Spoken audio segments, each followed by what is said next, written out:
e o outro para fechar. Que O outro? outro é oração. Ué? Isso é Vai fechar, inquietação. vou fechar o quê? Vou começar com inquietação. Tesouro, é porque era o tesouro da oração, né? Mas você não vai ler o tesouro daqui da... Não, vamos inverter. Só vamos inverter. Vai Dá pra fazer fazer esse as primeiro e duas. depois vai pro outro. Mas vai fazer... Bom, hoje nós vamos inverter. Começar do 1, do 21 e depois terminar no 20. Por quê?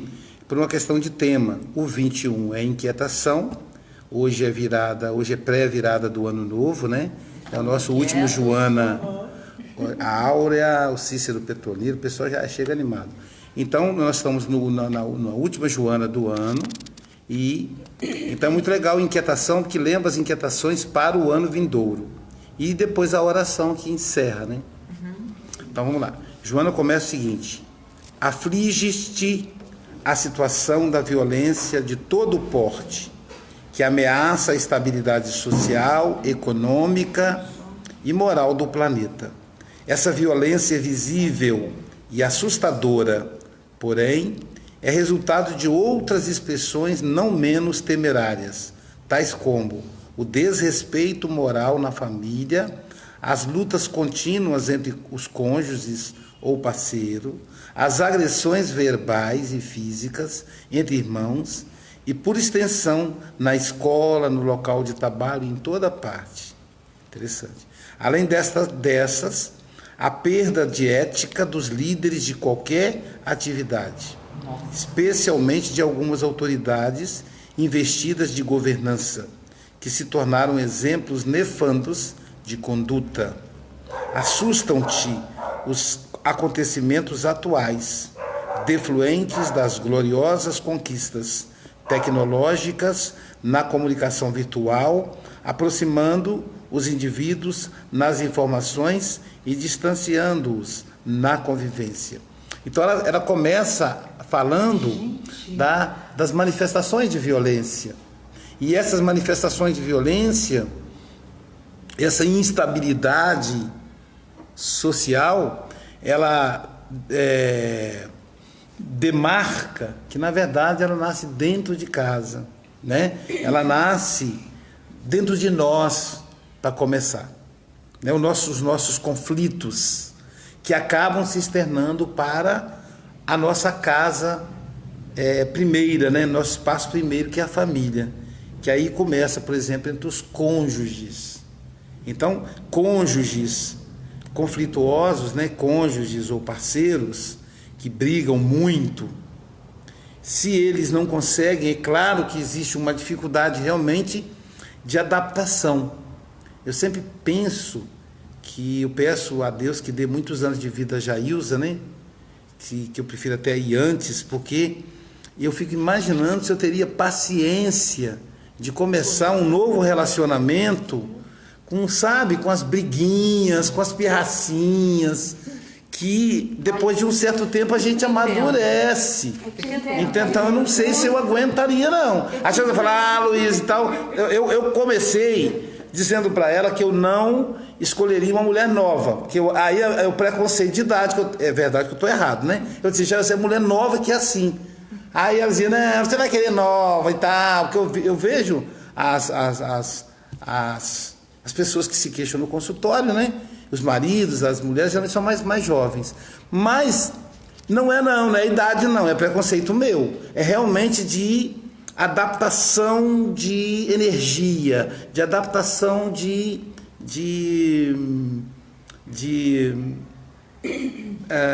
afetos.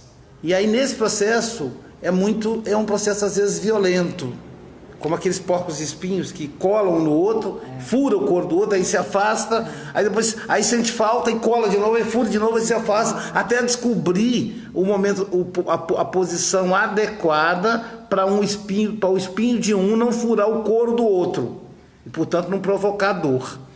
Então, essa dificuldade de adaptação, e aí, se os cônjuges não conseguem vencer essa primeira etapa, e eles têm filho logo, o filho já cresce nessa ambiência. E aí, se é um menino, ele já aprende a ser grosseiro e violento com a mãe, porque o pai ensinou na prática. Porque o filho aprende não o que a gente ensina, mas o que a gente faz. E aí ele vai ser violento com a esposa. Então, olha, eu estou semeando a violência para o futuro, né? Se é uma menina, e o pai bate na mãe, ela aprende que a pessoa que ama de verdade é a pessoa que bate. Então ela vai procurar parceiros violentos. E aí, tem, como se diz na gíria, né? Homens que têm pegada, né? Homens que têm pegada. Tem aqueles homens que são molenga no sentido que são educados demais, são carinhosos demais, né? É bom ter um homem que tem pegada, né? Então, ela já cresce com esse conceito, porque é assim que ela vê o pai dela, que é um modelo de homem, um pai violento, um pai truculento, um pai que bate na mãe. Então, a gente vai nesse processo, se também for o contrário, também tem a mulher que bate no marido. Então, o filho já procura uma esposa violenta, né? A filha vai ser violenta como a mãe. Então, quer dizer, é um processo que vai. E aí, se essa filha violenta como a mãe ter um cargo de governança, normalmente tem, porque toda pessoa violenta, ela tem uma energia que ela não sabe canalizar e canaliza através da violência, então essa energia acaba levando para cargo de governança. Então ela vai ser violenta também no cargo de governança. Então essa violência, que não é só física, é a violência moral. Se o filho vê o pai levando o dinheiro por fora, no trabalho, não dá o troco devido, recebe o troco a mais e fica quieto, aí esse filho já vai se tornar um governante corrupto, que também é uma violência. Também é uma violência, é um tapa na cara do povo quando a gente descobre que a pessoa roubou e a gente não pode fazer nada, né? A gente pode votar, mas são muitos votos, ainda o voto da gente, mas são muitos votos. E uma violência que tomou conta de todos os partidos políticos, sem exceção. Né? Não são todos os políticos. A gente tem lá, por exemplo, o Eduardo Suplicy, o Pedro Simão, do PMDB, e tem todos os partidos, tem sempre lá um ícone, que é um homem honesto, honrado, então não pode dizer que é 100%. Né? Mas o que a televisão noticia e a mídia adora são os violentos, que é a violência do roubo, da corrupção. Então, ela vai mostrar para a gente que essa conduta, ela nasce dentro de casa, nas famílias, briga entre os irmãos, né? A competição entre irmãs, a mitologia do Caim e o Abel permanece viva até os dias atuais, né? A ideia do irmão, a disputa pelo poder, Caim e Abel, Esaú e Jacó, né? A gente percebe. Uma coisa que eu acho legal na família da Jailza é que eu não vejo, deve ter, mas algo muito sutil. Eu não percebo, por exemplo, competição entre a Jailza e a irmã. Né? Então, na família dela tem isso. Na minha família eu já não posso dizer a mesma coisa. Mas eu percebo ali um pacto de generosidade, só a generosidade para poder dar conta da competição. Um pacto de, eu nunca disse isso para ela, estou falando agora na frente de vocês. Um pacto de generosidade das duas, que aí inibe a competição. Porque a competição, ela é do instinto, não tem jeito.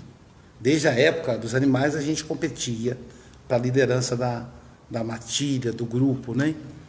Porque entre os filhos existem, tem a mãe, se tem duas filhas, uma das duas vai herdar o lugar da mãe. E aí isso vai fortalecendo, isso vai se espalhando, ocupando o trabalho, as relações, as famílias, um quer ter mais filho que a outra e tal. Então eu estava conversando, eu tenho duas analisandas que são irmãs.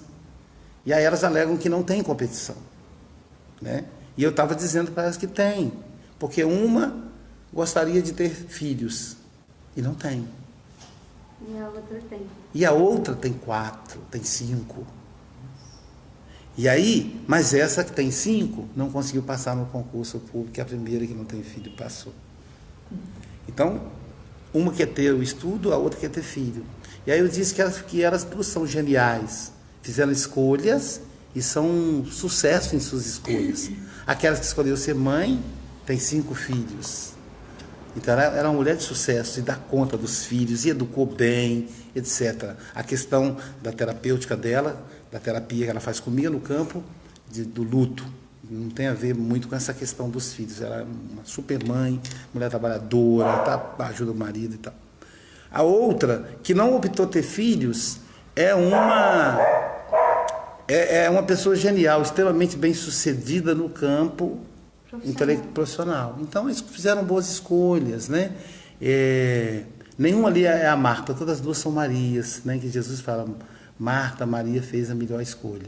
Todas as duas são Marias. Então essa competição que surge entre os irmãos, né? Entre irmãos, entre irmãs, tudo isso, se não trabalhado, tudo isso é violência. E essa violência, ela nasce ali, e aí ela se espalha pelo mundo. Ela não nasce no mundo. E a gente quer combater, às vezes, a violência lá. E aí a gente se equivoca, porque ela está dentro de casa, está próximo da gente. Então não adianta a gente tentar combater a violência lá, se ela está aqui. Né? Então, claro que tem que criminalizar, tem que botar na cadeia, tudo isso, né? Eu sou a favor, até porque lesa muita gente, o prejuízo social é imenso. Mas, junto com essa frente de combate lá, tinha que ter uma frente de combate aqui. Né? O que o Michel Foucault chama de microfísica do poder. Eu tenho que atuar na micro também. Não adianta eu atuar só na macro. Eu tenho que atuar na microfísica, onde a violência se instala. Né? O que eles chamam de microfascismo, que é o pai autoritário, que grita, que bate na esposa. Né? Então, não adianta eu combater o fascista lá de fora se eu sou um fascista, né? Se está dentro de casa. E aí isso tudo vai disseminando a violência, e isso vai provocando, o que diz o capítulo, as inquietações. As inquietações que a Joana levanta aqui. Vocês querem comentar alguma coisa? Você falou tudo que nós estamos passando. E pior que as 3. Meus filhos estão se pegando dentro de casa. Eu falei, ontem, sexta-feira, encontrei com a Fátima, estava arrasada de se agredir. Eles não se agridem fisicamente, mas se agridem verbalmente. Verbalmente. Ou seja, só evoluíram um degrau, né? Então, ele humilha mais mais energia. Demais. Aí o mais velho bota o fone, bota um jogo no PS4, fica jogando, e o outro fica falando sozinho, mas o outro fala. Que diferença, que diferença, né? Mais violento. Botar o fone de ouvido ali é mais violento do que Está ignorando. Está ignorando ele. Mas nossa. porque eu entendo que o mais velho faça isso agora, porque o mais velho, quando ele não tinha essa atitude de botar os fones de ouvido e ignorar, ele revidava. Então os dois brigavam e partiam. Até para briga física se deixar. Né? Então, assim, eles foram crescendo, agora um tem 2,08 metros, o outro tem 1,90 m. Eu falei com ele, vocês não se pegam porque eu não tenho o que fazer. Não dou conta, não. Não dou conta, vocês não se pegam, por favor. E eles vão discutindo, então o João fica quieto, bota os fones e deixa o Thiago falar. O Thiago fala. Ai, aí eu fico, meu Deus. E a gente não pode desistir de convidar para a paz, né? Tenha paciência, meu filho, não faz isso com o seu irmão e tal, né? Sempre assim, em particular, para não desautorizar o outro. Meu filho, você não pode ignorar seu irmão. Eu entendo que é difícil para você ouvir as agressões dele, mas ao invés de você botar o fone de ouvido, diga palavras de amor para quebrar o desequilíbrio dele, né? E falar com o outro. Você não pode falar assim com seu irmão. Seu irmão é mais velho, você deve ter carinho, respeito com ele e tá. Então, né? Você fala assim, separado, que é para você não desautorizar o outro. Então você dá bastante bronca num, aí ele pensa assim, poxa, mamãe só dá bronca em mim. Aí vai no outro, e também ensaboa, né? Você só fala com isso aí. Você gosta mais dele? É assim mesmo que eles falam. Isso é uma fase, né, também. E passa, é uma fase. Ontem, o mais novo não tirou carteira ainda, né? Não tirou carteira. Aí ontem, o mais novo pediu o mais velho para levar ele não sei aonde. Não, você falou que eu sou um fracassado, inútil. Se eu sou um fracassado, Nossa. não vou te levar em lugar nenhum. Fala você sozinho, se vira. Aí ele falou, porque você é mesmo um fracassado, inútil. A única vez que eu te peço alguma coisa, você não faz, que é essa. Quando foi hoje, pediu de novo, aí o outro foi levar. Você pediu o carro, mamãe? Aí ele veio pedir o carro. Aí deixaram eu sair 4 horas. Não, é rápido, a gente vai e volta logo aqui na Praia da Costa, aqui do lado, rapidinho, a gente vai e volta. Falei, tá, e o João vai dirigir? Porque você não dirige. Não, eu falei que o João não vai. Falei, então tá. Aí, João, O pessoal da internet pode participar também, tá, gente? Pode participar também aqui, é um grupo de estudo, tá bom? A gente nem está impostando a voz aqui para poder todo mundo participar. Aí, Luísa, aqui onde ela fala, assustam-te os acontecimentos atuais defluentes das gloriosas conquistas tecnológicas da comunicação virtual, aproximando os indivíduos nas informações e distanciando-nos nas convivências. Na convivência. Caramba!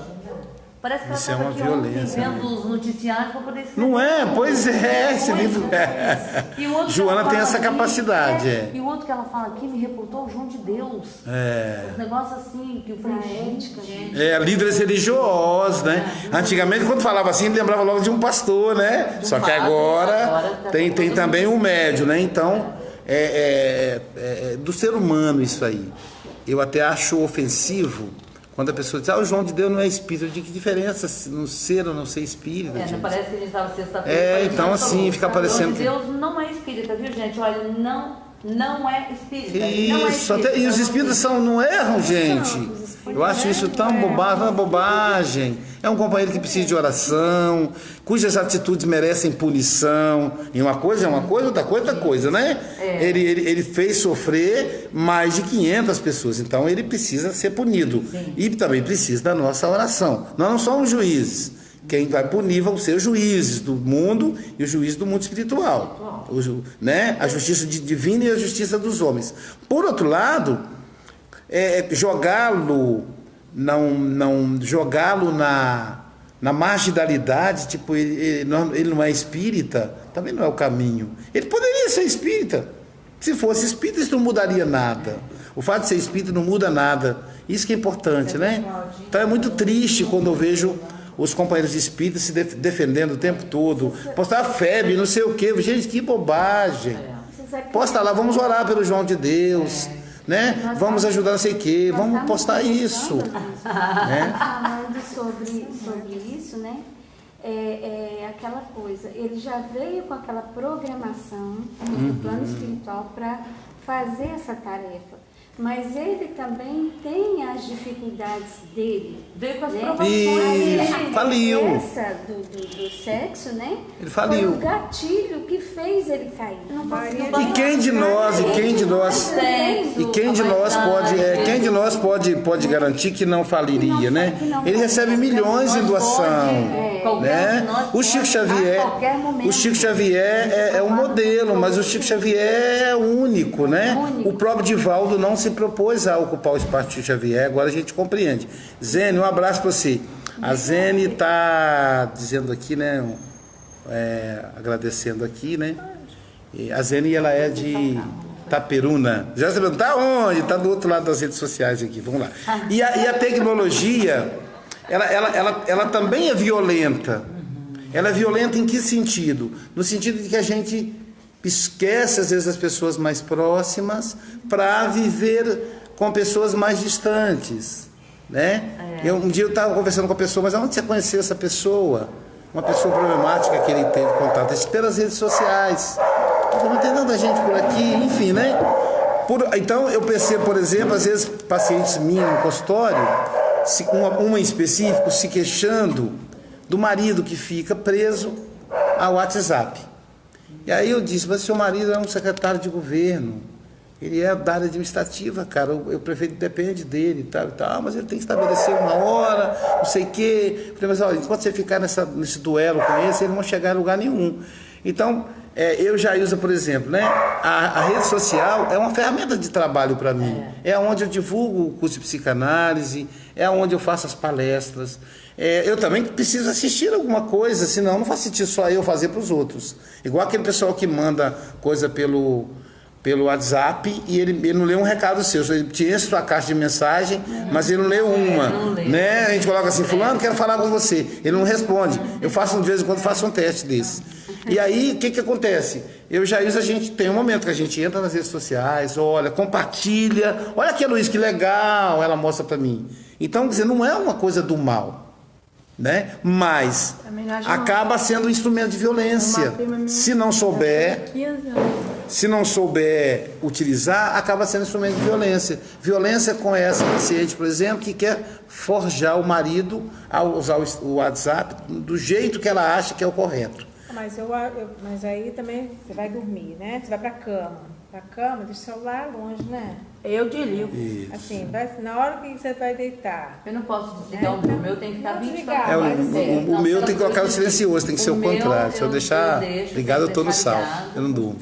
E aí o que eu faço? Coloco no chão, porque vai entrando mensagem, vai dando sinal. Eu não posso silenciar, porque se alguém me ligar da casa de repouso, ou se alguém me ligar por causa de algum navio, como que eu vou atender se estiver no silencioso? Então eu boto no chão para não vibrar. Deixa eu perguntar uma entendeu? coisa pra você. Acontece uma coisa 2 horas da manhã. Mas no caso dela, ela precisa, é. Se eu tivesse uma profissão igual a dela, eu já tô até aqui pensando como é que eu faria, né? Eu ia ter que ser um celular só para aquelas pessoas, um outro celular, para poder ficar ligado. Porque o meu fica no silencioso, senão não durmo. E as pessoas que... Então a pessoa vai me ligar às vezes 1 hora da manhã, 2 horas da manhã, porque brigou com o marido, porque é urgente. Mas é urgente uma crise do casamento que já dura 15 anos, e é urgente para ela naquele momento. Ou seja, não é urgente. Não é justo que ela me tire o sono para poder, porque ela brigou com o marido, ou ele brigou com a esposa. Então eu deixo no silencioso.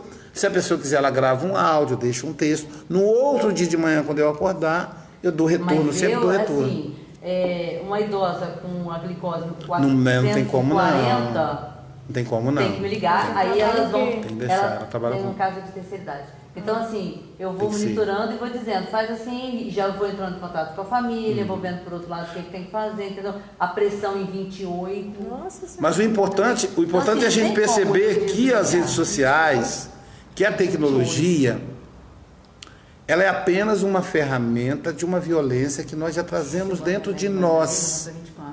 Como a política é uma ferramenta, né? A corrupção política é uma ferramenta de uma violência que já trazemos dentro de nós.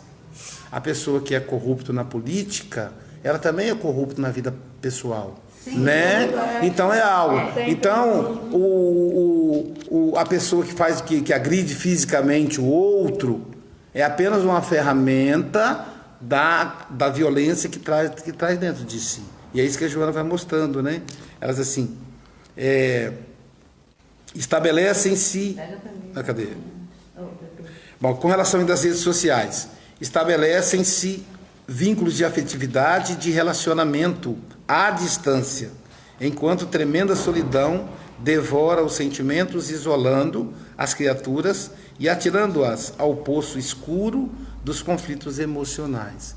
É muito comum, inclusive, as pessoas solitárias buscarem relacionamentos nas redes sociais. Digo isso até por experiência familiar. Eu vejo gente da minha família fazendo isso. Poderia ser um benefício. Não é porque essas pessoas são solitárias, porque são pessoas de difícil trato. Elas têm dificuldades no relacionamento. Elas não conseguem se relacionar com a família porque trazem a dificuldade da paciência, na generosidade, no perdão. E aí, quando elas buscam alguém pelas redes sociais, isso não vai mudar. Vai ficar na fantasia, mas no momento em que forem conhecer essa pessoa de perto, aí os conflitos vão surgir. Porque os conflitos estão nela. É a incapacidade, ou melhor, a dificuldade em lidar com o outro. E aí eu digo sempre, onde é que está a dificuldade de nós lidarmos com o outro? Na generosidade que é pouca, na tolerância à diferença que nós não temos e na paciência. Então, se eu não tiver essas 3 palavras, o meu problema não é com a família. O meu problema é comigo mesmo. E aí a gente está dizendo, nós somos violentos por natureza? Sim, somos violentos por natureza. Porque nós no reino animal desenvolvemos a luta para sobreviver. Nós éramos presas e predadores. Como predadores, a gente precisava caçar para comer. Então a gente matava para comer, diferente de agora, humanos que matam sem essa intenção. E enquanto presas, nós tínhamos que fugir para não sermos devorados. Então é o instinto de sobrevivência que viveu conosco durante milênios, durante bilhões de anos. E agora a gente precisa se desnudar dessa violência. Por isso que não é fácil. É preciso muito esforço. É preciso atitude de paz para a gente desnudar dessa violência. Porque, como pergunta a Zene aqui, nós somos violentos por natureza. Mas a violência, que a gente chama de violência hoje, a gente poderia chamar de instinto de sobrevivência. Só que agora eu não preciso mais. É uma coisa muito interessante. Eu estava chegando depois da palestra ontem. Estava chegando da palestra lá de Vila Velha. E aí eu pus o carro aqui, 2 filas de carro. Aí veio um cara que queria entrar na minha fila. Mas ele não deu certo, eu não sabia que ele queria entrar. Então eu toquei. O que ele fez? Ele enfiou no meio das 2 filas. E um senhor, assim, um homem da minha idade, com 55, 60, não era um adolescente. E aí o Vitor e a Ana Luísa, que estavam comigo, falou: pai, ele vai bater, ele vai enfiar aí até bater no seu carro e no carro do outro. Olha só que desequilíbrio. Aí eu disse: aí eu parei o carro, né? Parou no sinal, né?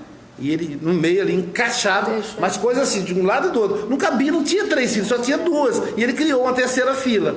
Aí, como eu estava bem, né? Eu digo, eu estou bem, né? Ele está desequilibrado, ele vai com Deus.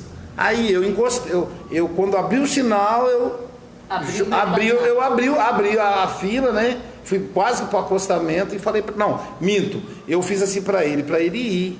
Aí ele fez assim para mim. Quer dizer, até que enfim, ainda me agrediu ainda. Isso é violência, entendeu? Ainda você que até que enfim, tipo assim, até que enfim, eu digo, meu filho, vai com Deus. Então assim, você tem que estar totalmente desarmado. Agora há pouco o motociclista me xingando. Eu não escutei porque eu estava dentro do carro, né? Eu tô com o namorado, ele é deficiente. Aí eu fui lá na praia, então eu boto ele, né, lá em Bacutia, eu entro, boto ele dentro do restaurante. E o sobrinho dele se educadíssimo, maravilhoso. E eu falo assim, vocês vão, porque eu tenho que entregar o carro a vocês, eu tenho que deixar o tio de vocês dentro, para ele andar o menos da muleta, embora ele tenha desenvolver uma habilidade. O cara, o motoqueiro, achou um absurdo, as crianças desceram, 2 crianças desceram, um bebê, você sabe, Marcelinha agora, tá chegando carro de muleta, descendo, ele tava achando ruim. E eu saí, desci do meu carro, porque ninguém, assim, se você não pedir, não pode. Fui ao carro à frente, que estava entrando.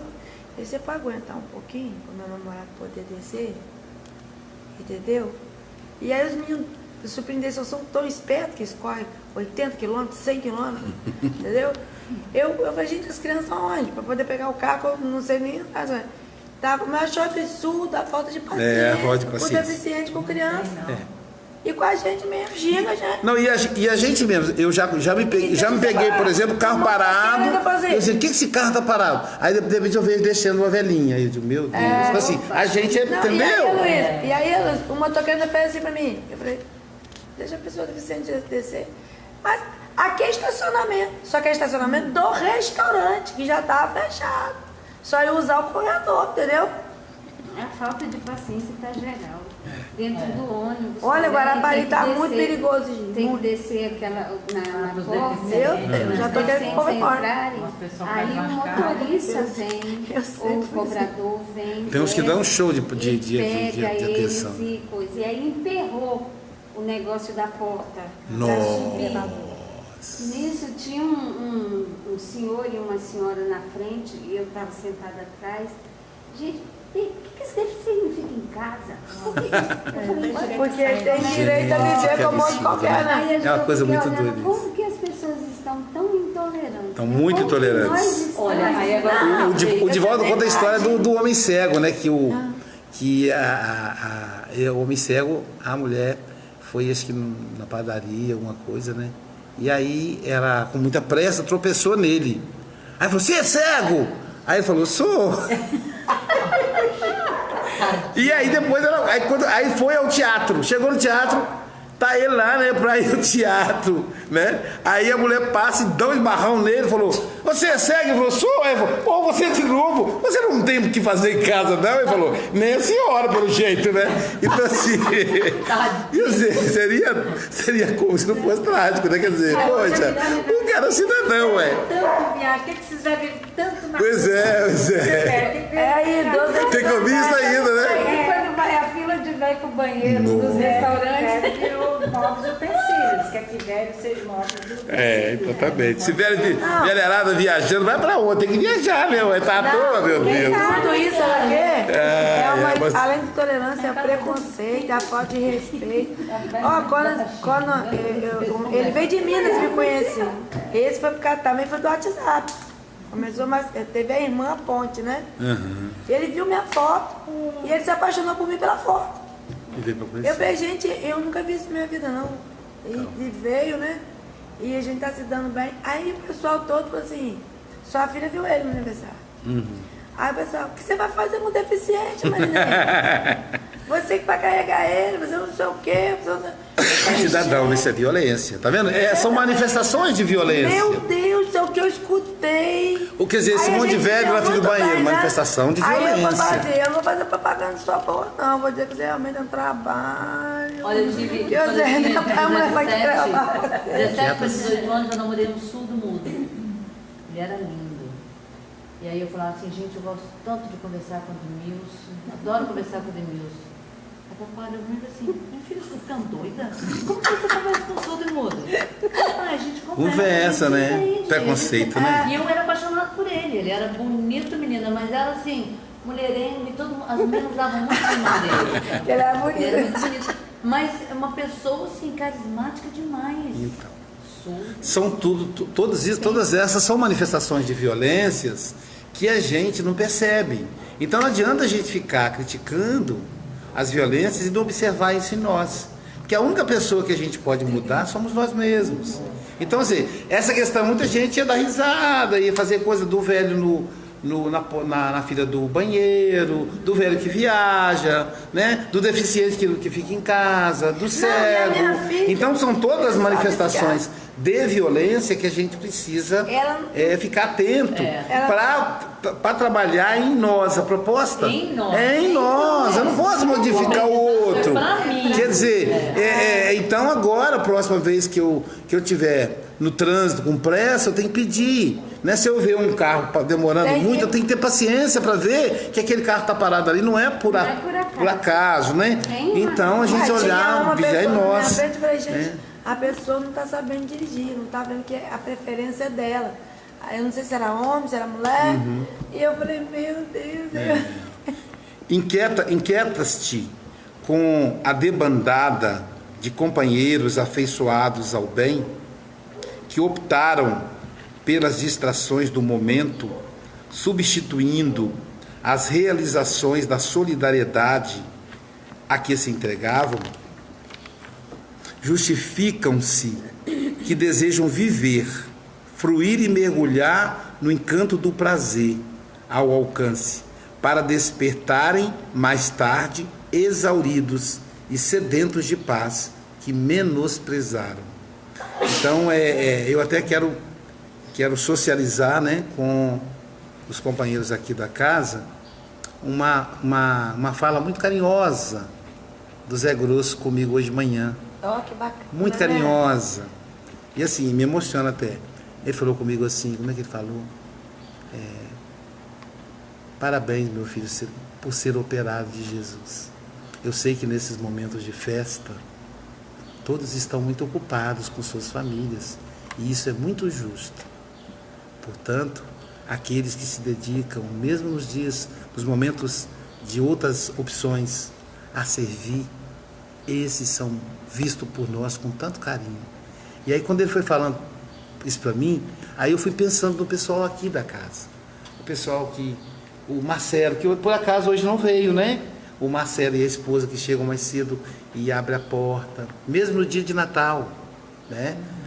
O pessoal da Mediúnica, que no dia de Natal estavam aqui, no dia 25, tivemos reunião normalmente. Agora dia 1º vai ser a mesma coisa. Então, aí quando ele falou, quer dizer, são, sabe, pessoas que estão aqui na casa há 15 anos, que vem, limpa, outra arruma cadeira, outra evangeliza, sabe? Então, assim, as pessoas que vêm, elas têm prazer, assistem a palestra, tem a aguinha fluidificada, tem ali a biblioteca, tem o banheiro limpinho, mas essas pessoas só têm esse conforto porque tem essas formiguinhas, esses operários de Jesus que mantêm a casa funcionando o ano todo. Então o Zé Grosso foi falando isso para mim, sabe, de manhã cedo quando eu acordei, e hoje a gente teve aqui uma palestra diferente, tivemos salada de fruta para comer depois da palestra. Então assim, mas tem companheiros que debandam, e é esse que a Joana fala, né, que se debandaram, e porque escolheram outro caminho, e tudo bem, né? Eles querem aproveitar a vida, querem viver o momento, querem usufruir dos prazeres do mundo, e mais tarde despertam exauridos, como diz a Joana, né? Sedentos de paz, e aí voltam para buscar socorro, né? E a gente vai dar socorro, porque a gente poderia dizer assim, mas sem vergonha, por que não ficou aqui?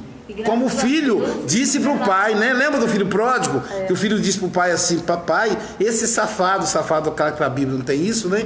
Esse safado pegou o seu dinheiro, gastou tudo, e eu fiquei aqui com o senhor, e ele, quando ele volta, ainda tem festa para ele. Aí o pai fala, meu filho, você sempre usufruiu da minha presença. Olha a rivalidade, né? Olha o ciúme aí. Então, quer dizer, e nós vamos receber os companheiros com o maior carinho, sabe por quê? Foram eles que sofreram, eles é que perderam, não fomos nós somos gratificados de estar aqui. Eu me lembro de uma companheira que hoje está em São Paulo, né? Que ela era coordenadora de eventos da nossa casa, a Dolores, que eu tenho um carinho muito grande, e aí a gente fez um evento, um jantar beneficente para levantar fundos para casa. E para a gente conseguir na época o lugar, a pessoa dava o lugar gratuito, mas não tinha cadeiras e mesas. Então era meio invernada, e aí a Dolores conseguiu nos quiosques cadeiras e mesas emprestadas. 2 quiosques. Então tivemos que ir lá com a caminhonete, botar as mesas na caminhonete e levar para casa espírita, montar mesa, toalha, tal.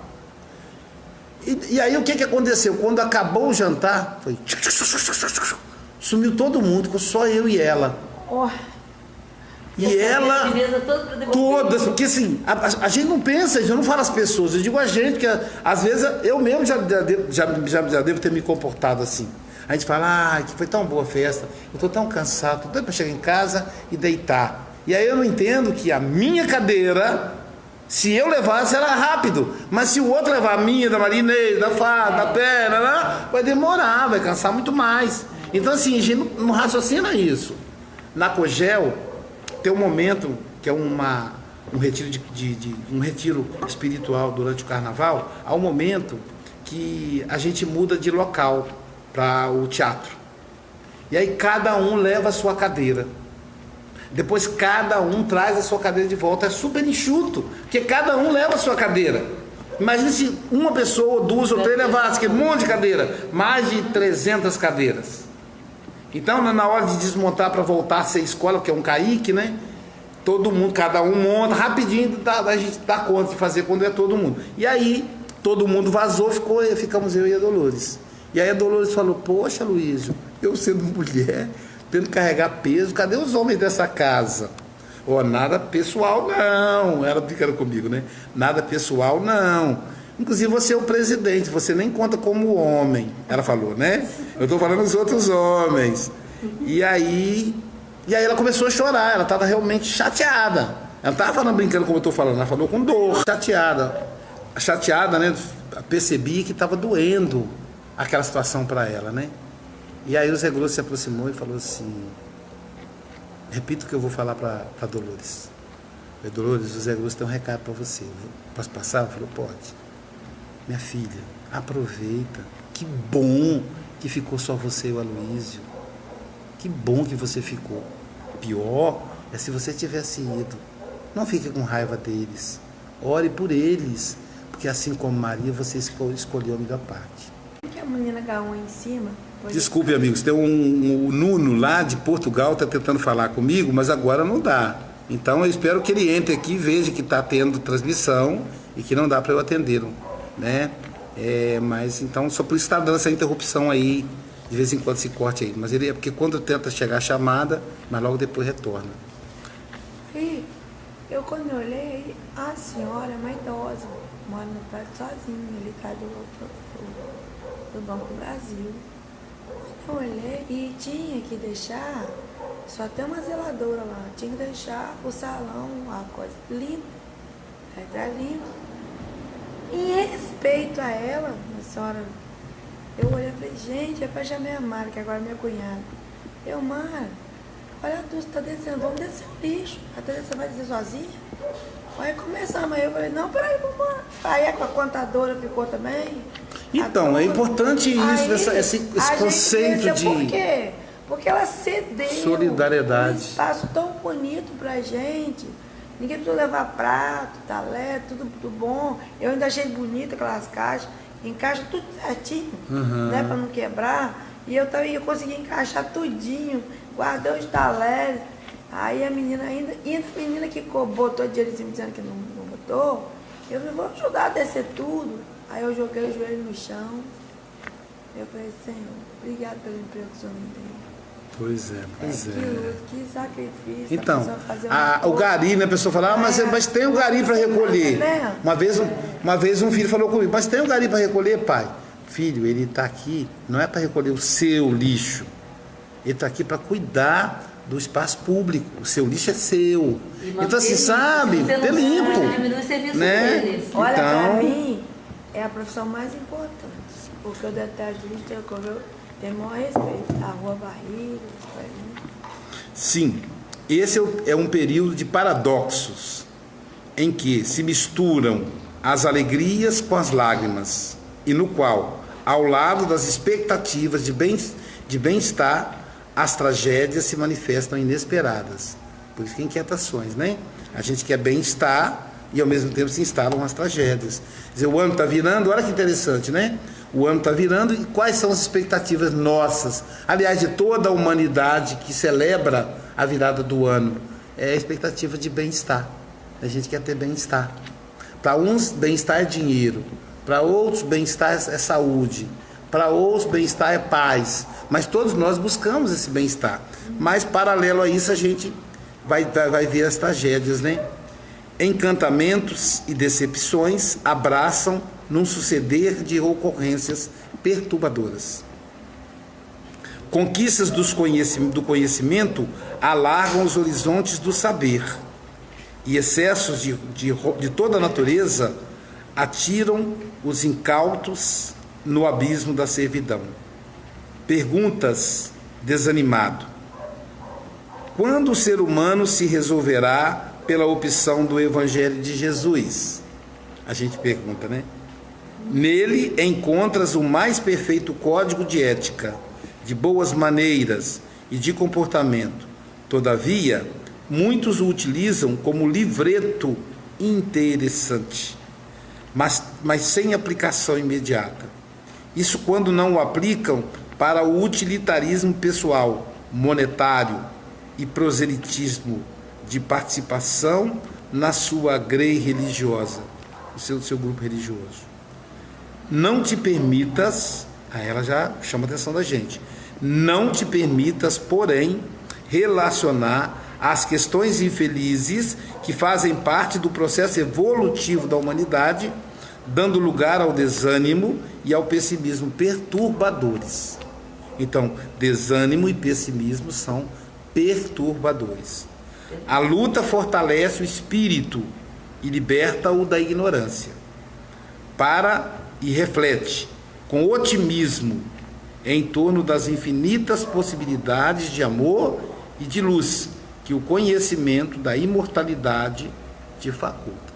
Então, nesse momento, uma onda de pessimismo, de desânimo, também envolve as redes sociais, os nossos amigos, né? E isso não é só no Brasil, mas no mundo todo. É importante que a gente fique atento para que isso não nos adoeça, porque é adoecedor. Pessimismo adoece. Esse é o ponto. Primeiro que o próprio nome já diz, é pessimismo, não é realismo, né? Ninguém dá conta da realidade, até porque a realidade ela é pessoal. A minha realidade é diferente da sua, que é diferente da dela, né? Então o que a gente tem é o otimismo e o pessimismo. E o pessimismo adoece. Não tem maneira do pessimismo ajudar. E o otimismo, ele dá saúde. As pessoas otimistas são saudáveis. Quer chamá-las, ei Yara, quer chamá-las de doidinhas, quer chamá-las de fora da realidade, pode chamar. Mas uma coisa a gente não pode negar. O otimista é feliz, fora da casinha, mas uma coisa não pode negar. O otimista ele é feliz, o pessimista ele é infeliz. E outra coisa, relacionar o evangelho de Jesus com a evolução é que a gente tem que estar atento. Jesus não vai descer montado num cavalo branco. Aliás, uma paciente minha está namorando com uma pessoa de outra religião. E ela disse que quando ele falou que Jesus ia voltar no cavalo branco, ela começou a dar gargalhada. E ele ficou ofendido, falou, ó, você não pode debochar de mim não, isso é falta de respeito. Aí ela falou, não, desculpa, não foi de propósito, porque eu já pensei esse assunto, e dessa maneira que você falou, para mim é engraçado, só é engraçado. Eu falei, você fica mais vigilante, porque você perde o namorado. Então, Jesus não vai voltar no cavalo branco, não vai voltar porque ele não foi. Essas questões são questões da evolução da humanidade. A forma como se comportam na Síria, no Vietnã, nos Estados Unidos, na Bahia, no Espírito Santo, em Minas Gerais, é característica da evolução. A gente não tem o que fazer. Agora, o que a gente pode fazer? Sim, modificar a nós mesmos. Que modificando a nós mesmos, a gente gera uma energia de mudança. E aí as pessoas que entram naquele redemoinho, como se fosse me chama aquele vento que dá em círculo, um tufão, um tornado, né? Quem entra no tornado roda. Então quem entra nessa energia vai ser sugado pela essa energia de bem-estar, e aí a pessoa vai ficar bem. E então assim que nós transformamos o mundo. E não querendo fazer uma energia só deles, apontando o dedo. Então começa, eu quero que o mundo tenha paz. Então eu vou semear um ambiente de paz, né? Eu quero que o mundo, que as mulheres sejam mais respeitadas. Então eu vou respeitar a minha esposa. Se eu sou mulher, eu vou me respeitar. Se eu tiver filhos, eu vou respeitar as minhas filhas. Eu quero que os homens sejam mais dóceis. Se eu sou homem, eu vou ser mais dócil. Se eu sou mulher, eu vou estimular docilidade nos meus filhos. E ponto. Tudo parte de mim. É esse o aspecto, né? A gente, além da Zene, tem a Yara, que é a nossa colega lá da psicanálise. A Yara está na nova turma, né? Uhum. E temos também a Camila, que é lá da Suíça. Aliás, eu vi Camila, vi hoje um post seu na neve, muito chique, né? Nós aqui no Brasil, num verão de 40 graus à sombra, e ela descendo do carrinho na neve. A gente conclui aqui, Jorge, do intervalo, como é que tá aí a hora? 6h20. Então tá na hora, né? Vamos concluir aqui, que aí a gente, depois do intervalo, a gente fala para Jesus, E aí agora, dessa parte em diante, ela começa a fazer o diálogo conosco. A gente já conhece a linguagem da Joana, viu quem está entrando no curso agora? No curso psicológico a gente já aprendeu a lidar um pouco com a Joana. Na primeira parte ela faz uma análise histórica, quem já viu aí, histórica e filosófica. Na segunda parte é um diálogo interior, um diálogo pessoal, na primeira pessoa. E na terceira parte, então, ela fala de Jesus. Então agora vai começar a segunda parte, que é o diálogo pessoal. Quando Jesus enunciou as bem-aventuranças, produziu profunda e grandiosa revolução psicológica que vem modificando a sociedade lentamente, apresentando-lhe o perfeito significado da existência corporal.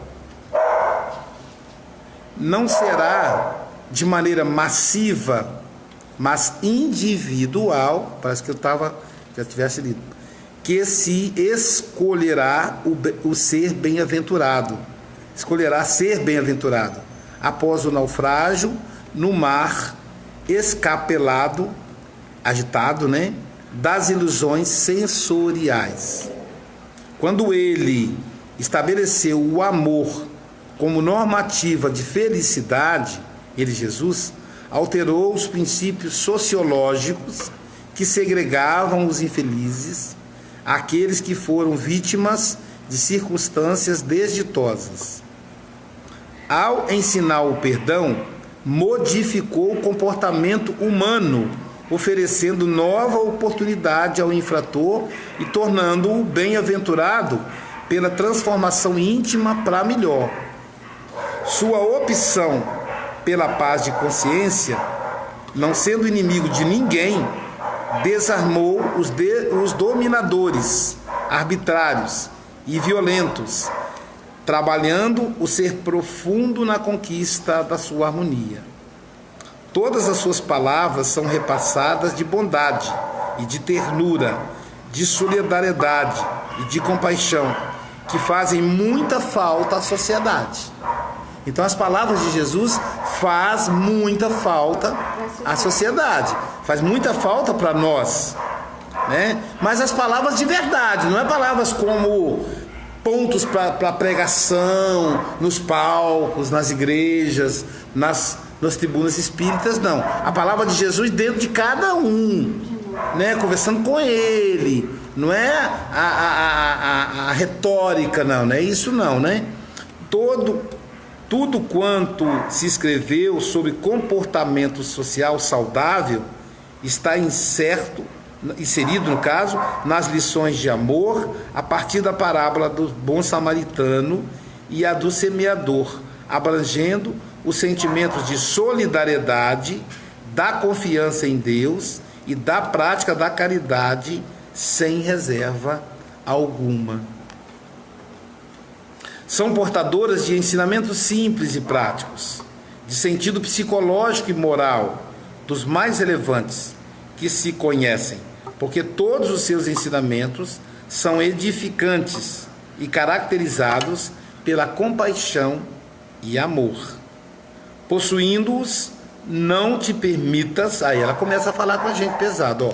Possuindo-os, não te permitas inquietações, entregando-te ao labor do autoaprimoramento. Olha como é que ela constrói o texto. Lá no início ela fala das bem-aventuranças de Jesus. Depois ela fala que o nosso problema está nas ilusões sensoriais, nos nossos desejos. Ei, Maria João de Portugal. É bom que você agora está fazendo curso de psicanálise, ó, temos esse estudo, esse curso da Joana. Então, na questão sensorial, que é individual. Então, os prazeres da carne, eles são sedutores. Quem não quer tomar um aperitivo para que o superego enfraqueça e aí os desejos do id fiquem mais aflorados, né? Os rapazes tomavam eu quando jovem falava, vamos tomar uma pinguinha para poder chegar nas meninas, porque a gente era tímido. Agora você vê que coisa mais doida, né? Aí você chega perto da moça com um bafo de cachaça, né? Mas é porque era para relaxar o superego, usando a linguagem psicanalítica, né? Tomar um vinhozinho para namorar, né? Quem é que não gosta de comer uma boa comida? Esse dia me deu um desejo de comer muqueca capixaba. Não é qualquer muqueca não, é a muqueca capixaba. Mas a muqueca capixaba no mês de janeiro, Guarapari, não combina não, não combina não. Vamos deixar passar aí. Vamos vem cá, besta não tá barato não. Vamos deixar passar um pouquinho, né? Mas quem não é? Então quem não é? Aí, mas eu vou comer a muqueca quanto? Vou comer para saborear, eu vou comer para poder depois não conseguir nem dormir de tão cheio, né? Quem não gosta de um gozo sexual, de transar com a pessoa que você acha bonita, que você tem um vínculo, que você se completa. Então, agora, tudo isso é ilusão. Caramba, Luísio, é ilusão. É ilusão. Quer dizer, se no momento do falecimento do meu primo, da dor da minha mãe, a Jailza ficasse comigo pelo sexo, como é que é isso? Isso vindo de uma mulher é pouco improvável, mas de um homem é provável. Uma paciente me contou isso, ela me contou, que a mãe dela faleceu e uma semana depois o marido dela falou para ela assim, como é que é? Você vai ficar até quanto tempo chorando pela sua mãe? Eu quero transar. Imagina isso, cara. Isso é violência. Uma violência enorme. Então, assim... E uma falta de... Então... por isso que eu falo, são ilusões. É um animal. São ilusões. Então, percebamos aí o que vale nessa hora. Sabe? Você fugiu, rapaz? É o Zac. Você vai ter o sexo, vai ter o gozo, mas e depois? Aí depois você vai chorar o luto? Estou dizendo que uma coisa não tem a ver com outra. Estou dizendo que você não vai transar porque você está em luto. Eu estou dizendo que às vezes a pessoa não tem cabeça para isso. E o outro tem que saber que o mais importante é o vínculo afetivo. O mais importante entre eu e a minha esposa é o vínculo afetivo, é a cumplicidade, é o companheirismo. O meu primo, eu disse para ele, sabe o que está fazendo falta com você? A sua esposa que você abandonou, cara. É ela que faz falta agora. Porque veja, eu sou profissional liberal, eu preciso trabalhar para ganhar dinheiro, eu preciso ganhar o din-din, como ele falava, né? E o meu din-din vai pagar os seus exames. Se eu ficar aqui coladinho com você, agarradinho com você, chorando, como seu acompanhante, eu não vou ganhar o din-din. Aí eu não vou poder pagar seu exame. Agora, se você tiver a sua esposa, meu amigo. Pagar o exame. E esse ficaria lá. Eu falei, o meu amigo, falei para ele, o meu amigo, igual você, só que foi no sangue, ele teve câncer no sangue. Amigo, falei para ele, a esposa dele dormia numa cadeira de PVC durante 6 meses ao lado do marido. E é isso que você perdeu. Falei para ele, é isso que está te fazendo falta. Então, é importante você refletir. A pessoa que viria te visitar é o seu filho, que você também abandonou. Seus irmãos, que você abandonou. E aí ele ficava olhando para mim e tal, meditando, né? O que aconteceu? A família queria visitá-lo. Ele falou, não quero. Depois que eu tive essa conversa, aí já não falava isso mais. Depois a família peitou, veio o filho, veio a ex-mulher, foi lá no hospital, chegar lá no dia que ele ia ter alta. Quando pessoa que não estava chegando em casa, eu que era o responsável por ele, fiquei sabendo, ele já estava lá em casa que ele teve alta. É porque coincidiu dele chegar lá, coincidiu entre aspas, deles chegarem lá no momento em que ia ter alta. Pronto, aí ele colou na ex-mulher e o instinto, né, de preservação, falou, olha, fica comigo, não volta para casa não, e tal, e tal. Aí foi quando a gente não conseguiu encaminhamento do tratamento aqui, encaminhamos para Minas, e para onde que ele foi? Para a casa da ex-mulher, que já tinha marido. Olha que bacana. Isso aqui é bacana. E eu falei com ele, respeita ele. Ele é o esposo dela. Ela é a sua irmã. Respeita ele. Porque saiu daqui brincando. A dona Flor, seu deu marido, falou, essa brincadeira é muito engraçada aqui, lá não. No momento em que ele desencarnou, ele pegou na mão do companheiro da ex-mulher dele e falou assim, muito obrigado. Você é um homem bom, falou para ele. Que coisa linda. E aí pegou na mão da ex-esposa e falou, obrigado por tudo. E morreu segurando na mão dela e sorrindo pro filho. E sabe quem que deu banho, trocou roupa nele? O ex-marido. O atual marido da esposa. Eu falei, caramba. E aí ela, eu acho que minha cabeça pirou, eu acho que na verdade eu amo, é o que morreu, eu não gosto desse aqui. Eu falei, olha, não faço não, não seja burra. Falei, se sou eu, você acha que eu ia aceitar um ex na minha casa, a minha mulher cuidando do ex? Eu não aceitaria não. Ela deu risadinha, seu marido é um homem fantástico. Se você não dá mole não, se as duas mulheres descobrirem, você tá frita. Um homem trabalhador, dócil, educado, foi carinhoso com a gente. Então assim, quer dizer, cadê os prazeres sensoriais? Ali não, ele estava doente, então não tinha força para fazer sexo. O que ele estava querendo era o cuidado da mulher, moral, da amiga, a parte moral. Aí vieram os filhos, vieram os primos. Então, isso fez com que ele se preparasse para o desencarne. Né? Então, é importante, como diz a Joana, que isso tudo é ilusão. Estou dizendo que a gente não vai gozar, gozar literalmente, fazer um sexo, de comer uma comida gostosa, né? Não estou dizendo que não vai fazer isso, mas tem que saber de ir à praia. Gente, que coisa mais imbecil você ir à praia. Você vai sair de casa, vai para lá, fica na areia deitado, que nem um mané, olhando para cima, conversando fiado. Muito bom. Depois você volta para casa, não é? Aí, racionalmente isso não faz sentido. Mas aí, não sei se foi Jair, alguém comentou assim, mas os animais já gostavam de ir à praia. Então é uma coisa meio do instinto. Claro que a água do mar faz muito bem, renova o espírito. Eu estou dizendo que racionalmente, né? Racionalmente não faz sentido, né? Então, o que acontece? O que conta, na verdade, são as coisas invisíveis. Como diz o Exupéry na obra Pequeno Príncipe, o essencial é invisível aos olhos. Então o essencial é a amizade, é a solidariedade, né? O meu primo dizia assim, meu primo não me abandona não. Eu falei, não, cara, eu não vou te abandonar. E eu sabia que ele confiava em mim, mas eu fiz porque eu o amo também. E é um amigo que eu tenho. Então assim, eu valorizo muito as minhas amizades. É importante que a gente seja assim. E isso é que conta. Isso é que sobrevive à morte. Isso não é ilusão. Ilusão é comprar um carro zero. Sabe, você bate, perde o carro, até desencarna com o carro. Ilusão é poder, sabe? É ser o prefeito, é ser o governador, é ser não sei o que, ilusão. Então, quando eu estava lá recebendo a medalha de comenda na Assembleia Legislativa, o que valeu ali para mim foi que em algum momento alguém parou para me ajudar a olhar para trás, para um trabalho de 30 anos, mas toda aquela pompa ali é bobagem, no outro dia ninguém lembra mais.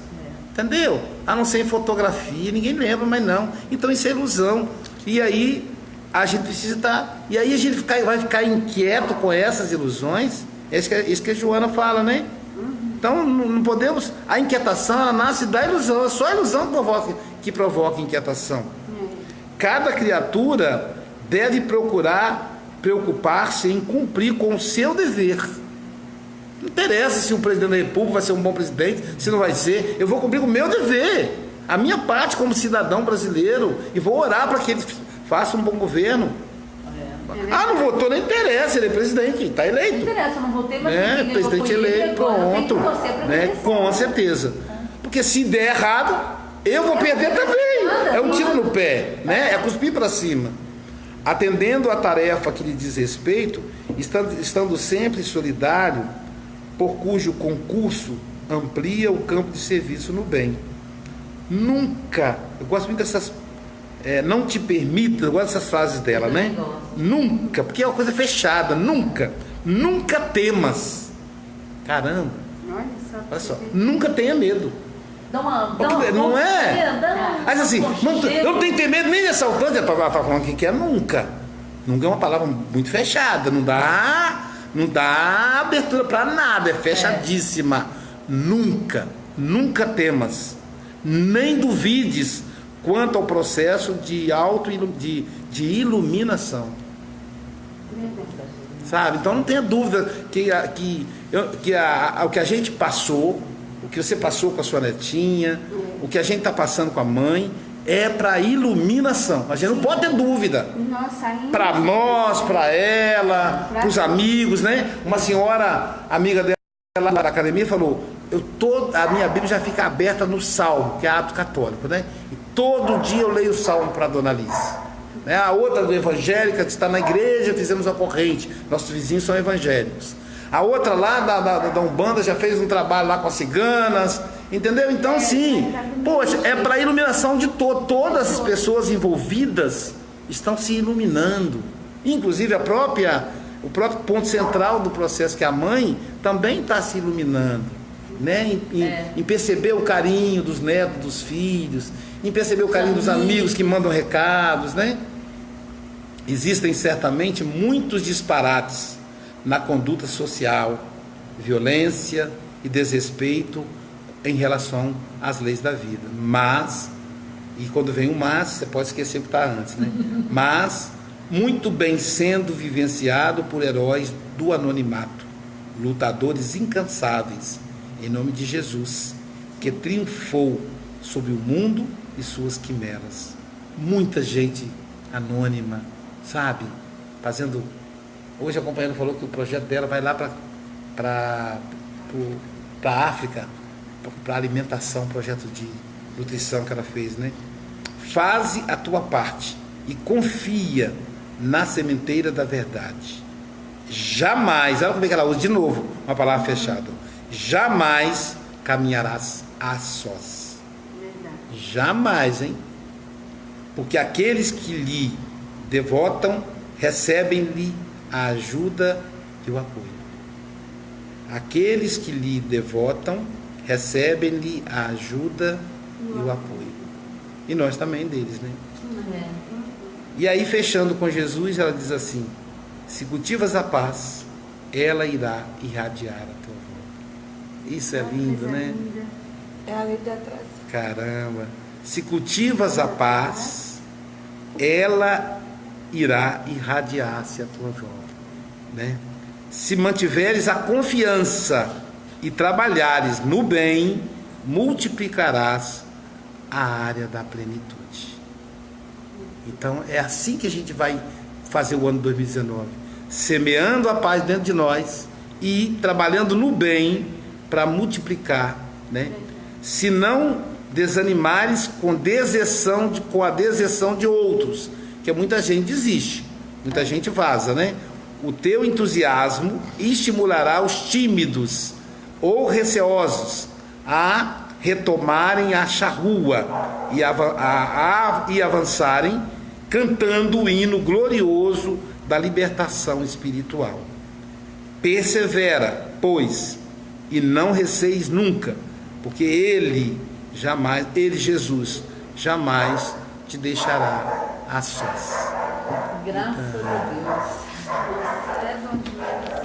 O seu Geraldo dizia o seguinte: Luiz, você é uma pessoa pirracenta no bem.